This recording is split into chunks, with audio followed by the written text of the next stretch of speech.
what we're going to do is we're going to connect this mouse to the Raspberry Pi. Doesn't really matter which USB port. On a keyboard, just a cheap little chiclet keyboard. Alright, those are connected. The video for this TV. You're not going to be seeing that. Here's the TV. Showing no input right now.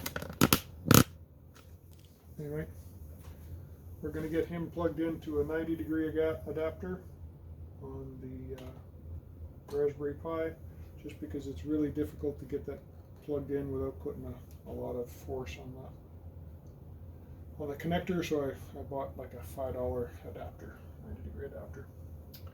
And then finally, we have a Raspberry Pi power supply over here with the little on-off switch. Shows when it's got power and it doesn't. We're going to plug that into the little micro USB Raspberry Pi.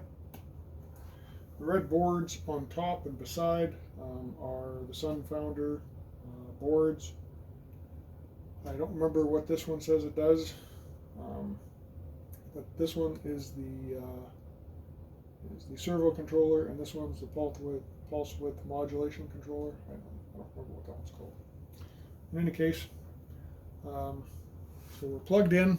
I'm going to tilt this up. You're going to see a normal start sequence on the Raspberry Pi. There's a couple of LEDs that come on for the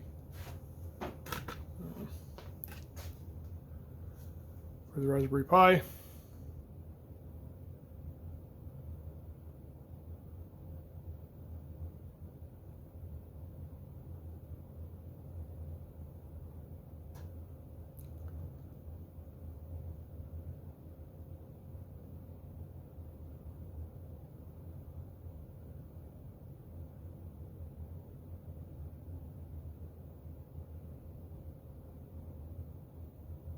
Okay, and it sits there looking for the Ubiquity user to log in.